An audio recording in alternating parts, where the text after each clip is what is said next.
جی معزز ناظرین، امید کرتا ہوں کہ ہماری یہ تاریخ کی جو ویڈیوز ہیں وہ آپ کو پسند آئی ہوں گی۔ تو آپ سے ریکویسٹ ہے کہ آپ ہمارے چینل ارسلان رائٹس کو لائک بھی کریں، سبسکرائب بھی کریں، اور جو ہے وہ دوستوں میں شیئر بھی کرنا مت بھولیے گا، اور سبسکرائب کرتے ہوئے ساتھ میں موجود گھنٹی کے نشان کو دبا دیجیے تاکہ ہماری ہر ویڈیوز بر وقت آپ تک پہنچ سکے۔ شکریہ۔ بسم اللہ الرحمن الرحیم۔ شروع کرتا ہوں میں اللہ پاک کے نام سے جو بڑا ہی مہربان اور نہایت رحم کرنے والا ہے۔ معزز ناظرین، عزیز و دوستو، ہندوستان کے اوپر بہت سے لوگوں نے جو ہے وہ حکومت کی، بہت سے بادشاہ گزرے، ان میں جو ہے وہ ایک مشہور خاندان لودھی خاندان کا نام بھی آتا ہے، جنہوں نے جو ہے وہ ایک مختصر عرصہ کہہ لیں یا درمیانے عرصے تک جو ہے وہ ہندوستان کے اوپر حکومت کی۔ تو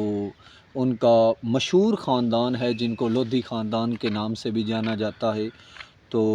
لودھی خاندان کے جو 3 بادشاہ گزرے ہیں ان میں پہلا نمبر جو ہے وہ بہلول لودھی کا ہے۔ اس کے بعد جو ہے وہ سکندر لودھی جو تھے وہ حکمران بنے، اور ان کے بعد جو ہے وہ ان کا بیٹا ابراہیم لودھی، سلطان ابراہیم لودھی جن کا پورا نام تھا، وہ حکمران بنے۔ تو آج ہم جس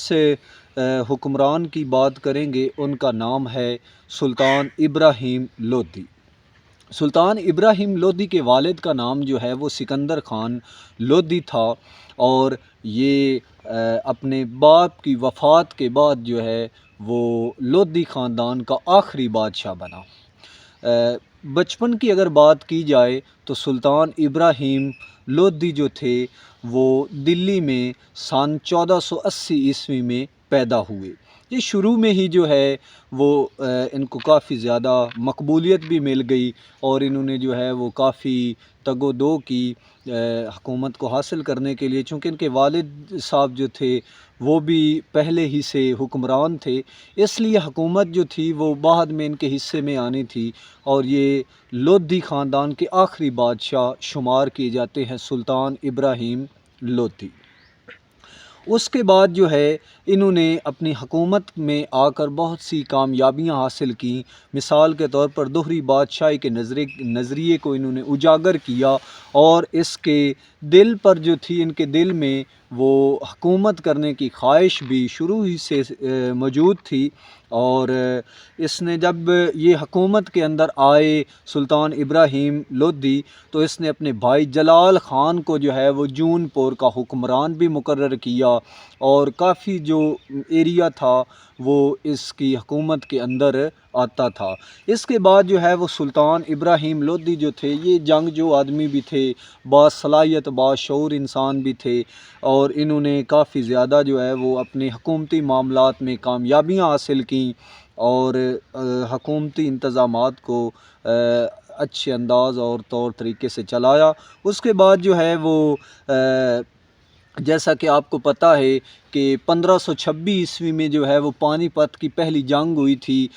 جس میں جو ہے ظہیر الدین بابر کا مقابلہ ہوا سلطان ابراہیم لودھی سے، اور پانی پت کے مقام پر جو ہے وہ ظہیر الدین بابر نے سلطان ابراہیم لودھی کو شکست دی، اور مغلیہ سلطنت کی جو ہے وہ بنیاد رکھی 1526 میں۔ اور اس طرح جو تھے یہ سلطان ابراہیم لودھی، ان کی وفات جو ہے وہ پانی پت کے مقام پر پانی پت کی لڑائی میں ہوئی 21 اپریل 1526 کو انڈیا میں یہ فوت ہوئے، اور انہوں نے 1517 سے لے کر 1526 تک جو ہے وہ ہندوستان پر حکومت کی ہے۔ 1517 سے لے کر 1526 تک یہ 9 سال کا عرصہ بنتا ہے، 9 سال حکومت کی، اور 1526 میں جو ہے وہ پانی پت کی مقام پر ظہیر الدین بابر اور سلطان ابراہیم لودھی کے درمیان ایک زبردست لڑائی ہوئی، اور اس لڑائی کے اندر جو تھے وہ ظہیر الدین بابر نے سلطان ابراہیم لودھی کو شکست دے کر 1526 میں مغلیہ حکومت کی جو ہے وہ بنیاد رکھی، اور اس طرح جو ہے سلطان ابراہیم لودھی جو ہیں وہ 21 اپریل 1526 کو پانی پت کے مقام پر جو ہے وہ فوت ہوئے، مارے گئے اس جنگ میں، اور اس طرح ان کی حکومت ختم ہو گئی، اور زہیر الدین بابر جو تھے انہوں نے اپنی حکومت قائم کی 1526 میں لودھی خاندان کے بعد۔